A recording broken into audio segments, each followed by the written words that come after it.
have one objective today. Only one. I ain't got 3 points. I got one objective. I just want to reintroduce you to yourself today.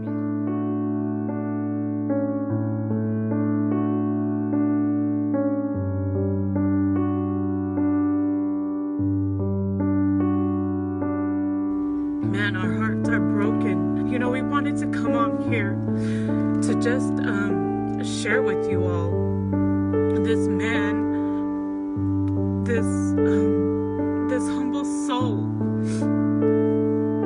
and what he's done, you know, for us through his animal assessment, and just to be able to honor him.